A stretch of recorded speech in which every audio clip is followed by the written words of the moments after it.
Good afternoon, everybody. I'm calling this meeting to order, and the first order of the business is the Pledge of Allegiance.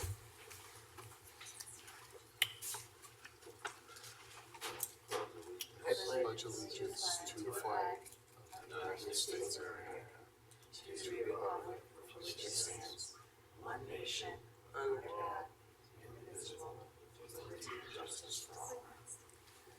Thank you. And we do have a student here today for your governmental class, correct? Got it. Okay. All right. So next on the agenda is the approval of the agenda. And Michelle, you want to add something to the agenda? Yeah, I wanted to remove the resolution in appreciation of Susan Odgers, who resigned from the board. She can't be here tonight because of the snow. She was hoping we could move it to April. Okay. And then I wanted to add under new business C, our internet services provided by the company Merit, and so the invoice I put in front of you. So I just want to add that on because it's over the my spending limit. Okay. I'll entertain a motion to approve the agenda as adapted. I move approval of the agenda as adapted. Okay. Second. Amended. Thank you. All those in favor say aye. Aye. Aye. Motion passes. Okay, next is the resolution for Susan. Yeah, we're gonna skip that. Or skip that. Okay, got it. Next is public comment. If anybody in the public would like to speak, please come to the podium and say your name. Okay, seeing nobody, moving right on. Literally seeing nobody. That sun is quite something back there, right? Just silhouettes. Blinding me. I need to put my shades on. Okay, next is the consent agenda. I'll entertain a motion for acceptance of the consent agenda. Motion to approve the consent agenda. Okay, Second? all right. All those in favor say aye. Aye. All those opposed, same sign, motion carries. Okay. All right, Michelle, director's report. So my report is in your packets, and I just wanted to what I was gonna say. I just want to say that I've tried to add in where our new strategic plan, I'm doing that supports the strategic plan, and I think you saw in the department reports, some of the department heads were doing that, and then just let you know that it was pretty cool to get the letter from the governor, and that was thanks to Heather Brady. We did our celebration of the state of Michigan's birthday, and it was her idea to send some to Senator DeMoose and Representative Kofia and the governor, and so we got the nice letter back. So thank you to Heather for that. Go Heather. Yeah, and then on top of that, I figured I would just let you know about a few things. There is a federal book ban right now. It's HR 4661 that I will have more information about at our next meeting. It's still just been introduced, or it might be in committee, but that's on the federal level. And then statewide, there is some bills, I think, in both the House and Senate to change millages from being, right now the library can do a millage any time of the year that it wants, and the proposed legislation would make all millages, schools, county, like any beta, they would have to be in November. The idea is that's the millage that most people vote at, and so that should be the one where these items are on. So those are just things that I've been watching to see what happens, because it could affect us. I mean, I can see both sides. Like, people get fatigued when they're voting, and the library is always the last thing on the millage or on a ballot. But at the same time, like, should the most people get a chance to vote, and that's always the November ballot. So we'll see what comes out of that. And then also Jennifer had sent me a few questions about the RFP process for the city. And I just wanted to give you a few updates that only 2 people applied, us and Crooked Tree Art Center. I didn't even know if they were going to apply, but they did.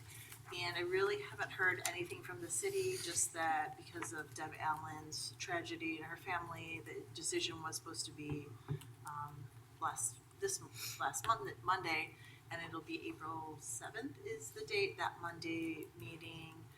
And I don't really know what'll happen beyond that. We're hoping they will, approve one or the other, and then we would start a negotiation. So I'll know more when that happens. And that's all I had. Was there another question? Yeah. No, I just wanted, I guess, to clarify to make sure that I understood correctly, that the RFP being considered by the city council would sort of begin negotiations. It's not the end of the process. So when and if the city council decided that our proposal was the one that they wanted to go with, that doesn't mean it's done. It means that's the opening to talk about it. Yeah, that's how I understand it. And I know they were asking for 95,000, and I think Crooked Tree also proposed a different format for that than like we did, where we would help maintain the Con Foster collection that's been sitting there for 15 years without being cared for. So we'll see what happens. April 7th should be the day. Okay. Any other questions? Paul, do you have any questions? No. Okay, all right. Any other questions from anybody? Okay. Moving on, next is old business, and Michelle, you're up again for the director's annual report. So this is a report that we do every year, and it's really fun to put together and look at, where you can see some of our statistical numbers and also some of the fun stuff that we did, just in words. Like, it was our first volunteer fair that was a huge success. We had our beta book bus, and it's just a fun summary of all the things we did. The third page is the statistics page, where if you look at it, and you'll see there's 59,210 card holders.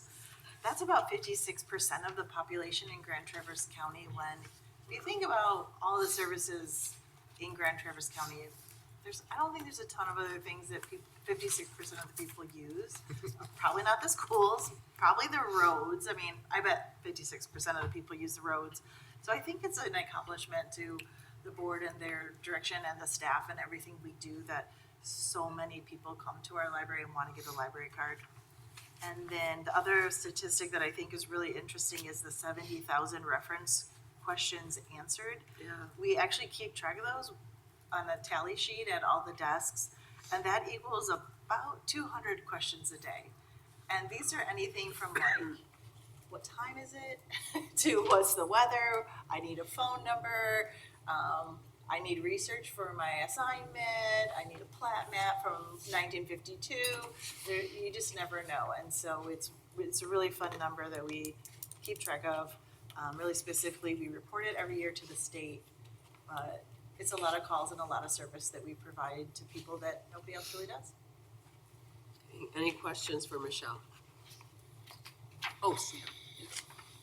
No, first of all, I'd just like to compliment you and your staff on the report itself. It's visually appealing, it's positive, it really covers a lot of ground, and it's great to see all of the wonderful cultural things that you do here from a leadership perspective, the way the staff sort of develops the volunteers, just the community spirit that sort of pervades the document. I guess I have a very general question that I've been kind of pondering, and some of the items on the consent agenda as well were like this. So what I'm trying to get my head around is the Melcat and circulation keeps kind of going just down ever so slightly, but our usage is really robust. And I'm just wondering how you guys stay abreast of trends like that. I mean, that's not unique to us, I'm assuming. It's just the way people utilize libraries generally. Do we have like longitudinal, like large scale data to kind of look at to see where we are relative to that? And I mean, how do we stay up on trends like that? So with our strategic plan, they did give us like a survey, like where population is growing, and it's really, it was pretty interesting. I think it was in the packet. It's on our website. So we get stuff like that. They give us trends reports. They compared us to 5 other libraries. So you can kind of see where we fall in that. But also the staff goes to conferences. It's Youth Institute right now, the Michigan Library Association put on, where all the youth librarians in the state go and talk, and so we really keep up with our professional journals and our what do you call it, and our communities of, you know, meeting other people and conferences. And then we also have a dashboard that's on our website that Tech does, so you can always look on there. I think it's still there, right? It's at the bottom. No. What? Not right now. It's down. Oh, sorry. We used to have that, but you can kind of see, like, we can see like trends. We have a billion different reports we could run, and so every week we get what's lost or missing, what's it's called the holds ratio, and that's where we see how many copies of a book we have versus how many holds are on the book.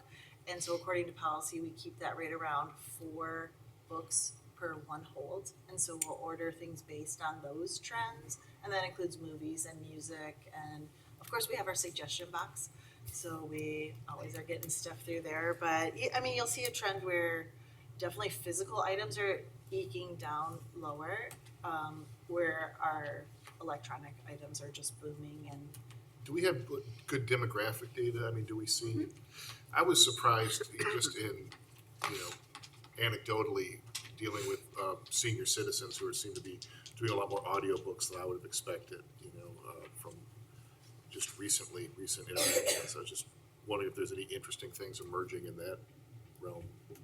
so audiobooks, ebooks are interesting 2 ways, because there's some states that are trying to legislate how the price of it is, because the price is pretty high compared to a physical book. An audiobook is like $86 versus a physical book will be, you know, like 25 to 30, and that physical book can circulate as many times as you want, but an audiobook, they'll often put limiters on it, so it can only circulate 12 times, and then you have to buy it again. So there's some pricing with audio that makes it significantly more expensive, but from an accessibility point of view, audio is available to a lot of people who, as their vision fades, it's their only option. And so a lot of times people will start, their family will get them on Hoopla and Overdrive, and then sometimes they start to lose dexterity with their hands, and then they can start to use the Talking Book Library, because those recorders are really big and easy to push with your fingers. So we try to meet everyone where they're at different levels of development and aging. So I think more people are better with iPhones, right? They've been around since 2012. So we're gonna have a whole generation of us Gen Xers as I get older who've always had an iPhone, and it's easy, it's light, you can carry a bunch of books on it. So that's kind of what we're seeing, and that's what they're showing for Grand Traverse County, is the population is definitely aging. Thank you. Any other questions? Okay. All right, now we're on old business, and now it's the director's annual report. Oh, we did the director's report, we're on the next one. Oh, got it. Oh. Okay, next is the RFP authorization for roof design and solar panels. So we've had a little leaking in our roof, Good. and most of you know the whole saga. Brett has written many memos about it. He's here if you have questions, but it's time that we replace a roof. We were hoping to look at doing it in 2027, but there are some government incentives that would pay for 50% if we do solar panels, and possibly 50% of the structure underneath. So we would have to do a standing seam roof and then look at solar panels. So the 2 RFPs one would be for the roof and one would be for the solar panels. And Brett has gotten some quotes, and we think it's like around $800,000. So that's those 2 motions that are in front of you. We're hoping to get it done possibly this spring. So the suggestion motions are on there. All right, would someone like to make the motion? I'd be honored to make a motion if you'd let me borrow yours, because I don't want to find it. Of course you may. All right, thank you. So I'd like to move that the library director be authorized to issue a request for design and proposal for the roof replacement and another RFP for the purchase and installation of solar panels. Second?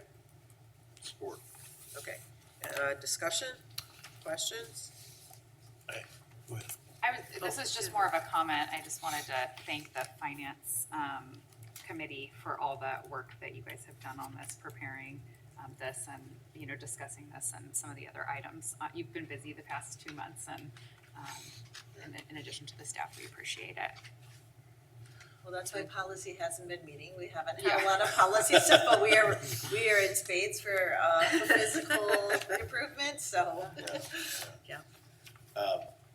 I apologize if I missed the definitive clarifying memo on this question, but in this proposal to basically reskin the roof, put a new cover on it, and add solar panels, does that assume that all the other structural difficulties with the roof with respect to heating and cooling and so on, is that all done now? Or is this gonna be, you know, a cover on top of that, or is that solved and now we're just putting a cover on, or is it gonna help fix that? Yes, so we pretty much fixed everything. Brett can add more. We are still struggling with some of our gutters because the heat tape in there has not been working effectively, especially over our walkway where we need it the most. Well, you'll see gutters are really only in places where people walk. And so, yes, we think all the problems are solved. So this will be removing the existing roof, and then this roof is a forever roof. So hopefully we'll But never talk about I'm that. asking about the airflow issues and so on, yeah. Yeah, to the best of our ability to determine, it does seem that that has been adequately addressed. Very good. It's a little difficult to point to a situation where we don't have icicles as evidence, because It's been such a difficult winter, and as Michelle said, we have gutter problems that are unrelated to the roof. The inspections that I've had done do seem to indicate structural integrity, other than we are now getting, you know, some minor, at this point, minor leaks. That's indicative of what we're gonna see in the future. But it does, yeah, I would say we're confident that the remediation was successful. Very good. Okay, I just wanted to, you know, understand that. That's terrific news. I love that problem Yeah, has been totally. passed over. It's been And really. one other, if there's none. Yeah, go ahead. What was it? Maybe I forgot what it was.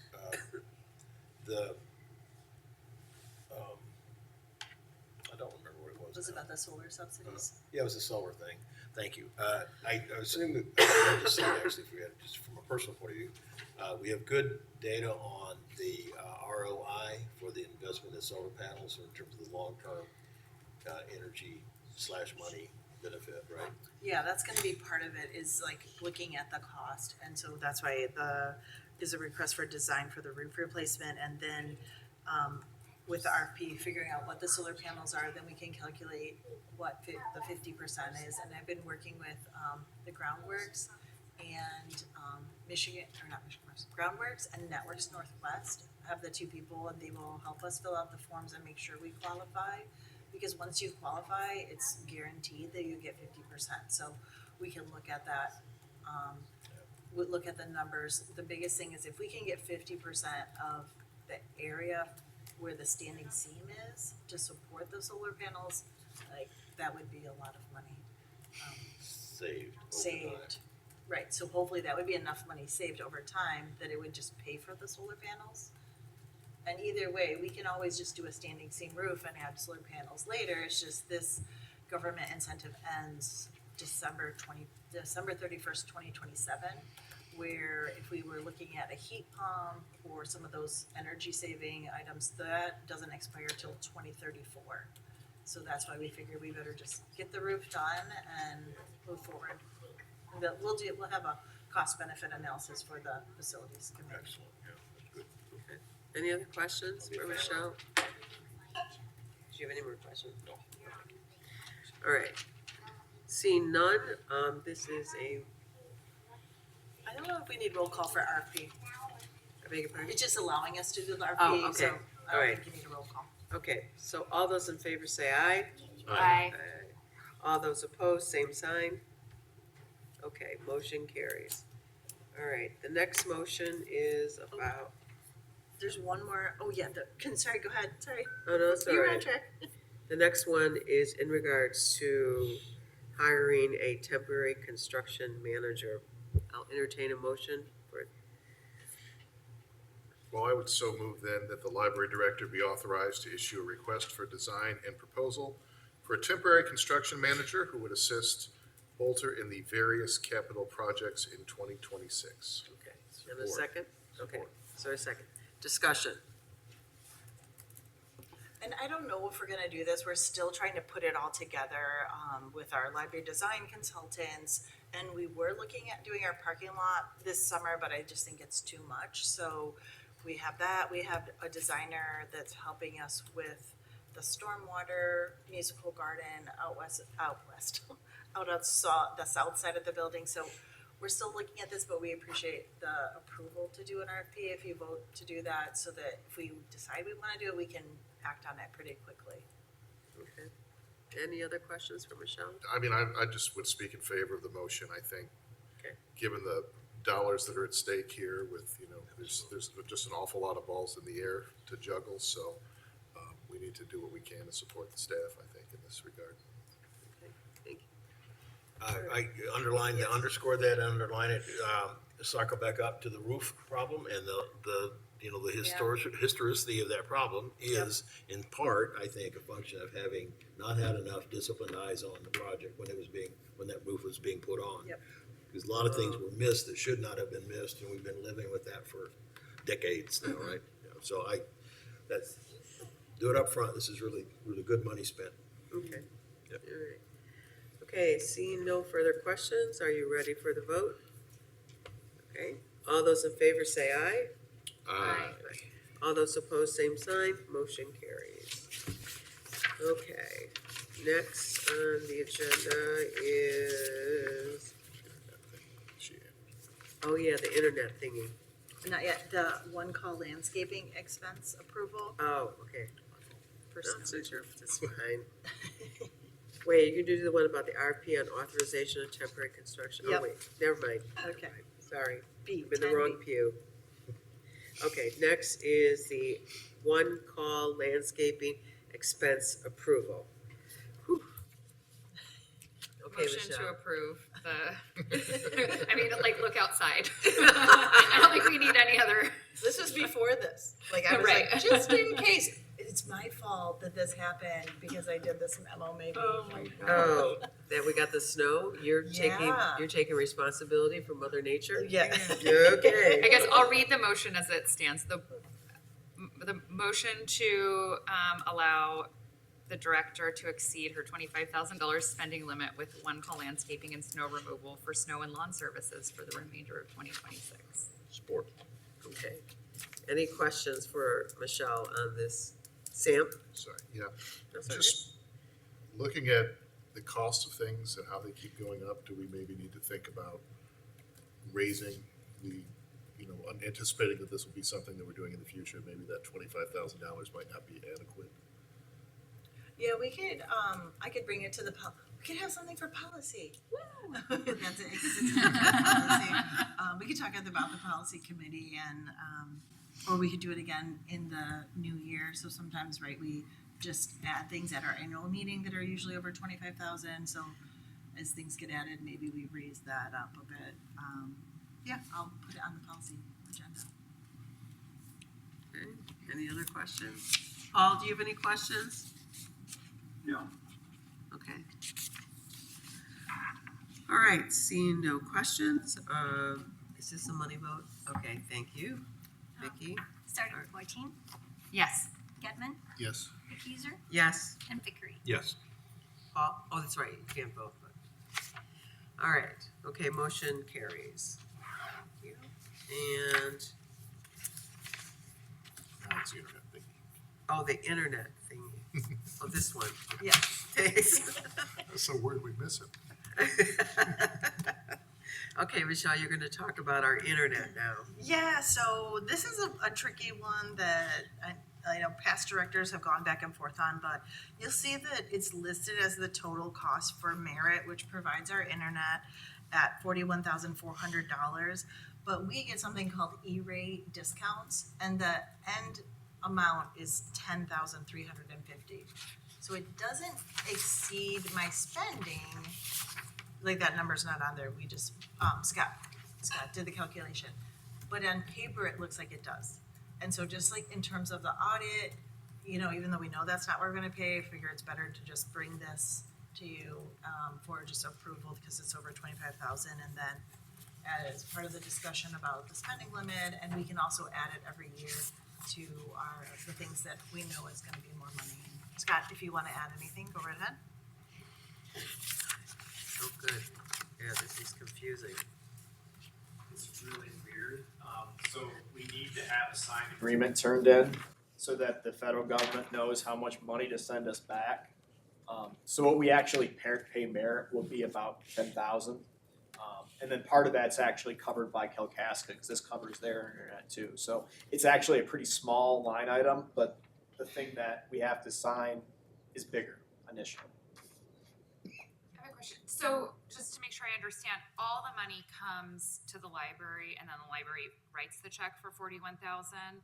Or no, it goes directly from the federal government to the company, to the vendor, and from Kalkaska to the vendor? It would go from the federal government to the vendor. Okay. And then the vendor will then invoice us for the remaining amount. So the invoice that we get will be about 9,000. The invoice Kalkaska gets, we pay on their behalf, would be about 1,000. But that's how it works, is the money goes directly to the vendor. We have the option, if we so choose, to get a check from them, but generally it's cleaner for them to issue that check right to the vendor. And then if there's any discrepancies between the amounts, that's the vendor's problem, not ours. And then just one more question, and I guess the reason that we're just so I understand, the reason we signed the contract is because if for some reason the federal government is not, all of a sudden decides not to pay the money directly to the vendor, then it's ultimately the library system that would be required to pay it, or would they go back to the federal government to get the money? All the agreements that we sign, all the agreements that are signed by the federal E-rate program are contingent upon that money being there. So if, for example, the E-rate program completely folded, there was no money available, we would have the option to continue with the contract as in front of us, or we'd have the option to say, sorry, there's no E-rate money, we can't fulfill our part of the deal. Great, And that's thank you. all E-rate negotiated agreements, part of the program. Okay, That's great. any further questions for Michelle on this issue? No? Thank you, Scott. Thank you. Is this, Yes. okay, this is a roll call vote. Thank you. Okay, we're starting with 14. Yes. Gedman, Yes. Accuser, Yes. and Vickery. Yes. Okay, motion carries. All right. Okay, next on the agenda is comment from the public. So if anybody from the public would like to make a comment, please go to the podium and state your name. Okay, seeing no one going there. Trustee comment, does any trustee wish to make a comment? Oh, Jennifer. I would just like to say, because I'm feeling, really proud of the youth services experience that I had today, and also they've been sort of in my ear this past month, and so I just wanted to sing their praises. First of all, for the K-pop Demon Hunters party, we weren't able to come, but I've been to multiple places throughout the city and heard other people talking about how awesome it was, and parents feeling relief from having an event to go to that their kids were really excited about, and that built community and was something to do in the middle of winter. And so just like really wonderful planning, and it was super exciting. And then the other thing is, today my daughter Maya's classroom and another classroom from Willow Hill came and got the tour of youth services, and it was their first day back from 5 snow days and a weekend in a row, and they came straight here after coming in, and it ran like clockwork. It was so wonderful. And another piece that I just thought was, I don't know, I was just struck by how many of the kids knew the library so well that when we did the scavenger hunt, they were leading their friends to the parts in the library about where to find the things that we were looking for in the scavenger hunt. So it was just a real testament to how the community and even our youngest community members truly value the library. So thanks. You're welcome. Can I give a quick shout out? So the Yeah. Friends of the Library, with their fundraisers and book sales, they pay for the busing. And so that's how that program has happened, is the Friends have always paid for it, so Oh, big wow. thanks to the Friends and what they do. Tag on one thing, related to both of those, actually. I have I've notified the city and Michelle and Mary Lee that I'll be leaving the board before the end of my term, which ends in December. Some of you know that my wife and I have been in the process of thinking through a move, and that process has come to fruition, and we've sold our house, and we're gonna up and go. We're not sure exactly where we're landing, but we are on the next adventure in our lives. And I wanted to say to you all here that while I don't know if I'll see you all again at another board meeting, this is up to the city to appoint, and I can help up to a certain point, and if that's necessary. But if I don't see you, I want to say that it has been a pleasure, a real honor to work with all of you on a library that has that kind of quality and that kind of impact and that kind of support. And it comes from the work of people, from professional staff led by Michelle, and the people who do amazing work to provide that resource to this community, which the community loves well. That's the proof in the pudding. And it's been a real pleasure to be part of that work. Minimal as that contribution is, it still really feels good to be part of something that matters in a good way, as my friend Dennis Snobbeck like to say, it's a good thing. So thank you all for that, and just wanted to say, in case I don't see you, come see us in Minneapolis. Well, we may have to pass a motion that you can't go. Yeah, second. Yeah. I don't think that works. Knock yourself out. Yeah, we'll have to have a chat with your wife about that. But Joe, God, I close Joe. So, Mike, how long have you been on the board? That's a good question. Vicky knows. Sam, when? Do you know, Vicki? I believe it was I think October of 2 terms, maybe. I think it's just So, 2. 8 years? Yeah, 13 or something. yeah, 8 years, something like that. All right. Joe was on the board when I came on, but he was relatively new. Yeah, but it's been about that long. I feel like I was on the city commission when you were up, and I voted on it before I was the director. So Yeah. Oh yeah, you were still with the city at that time. Yeah. Huh. Gail Well, was the director, and well, Gail we had was- other leadership at the time. it's a very nice way of putting it. Okay, seeing no further business before us, I move to adjourn this meeting. So, I'd like to make the motion. Motion, support. Okay, all those in favor say aye. Aye. Aye. Motion carries. Thank you very much for all you being here and for our student. Woo-hoo. Great. You're welcome.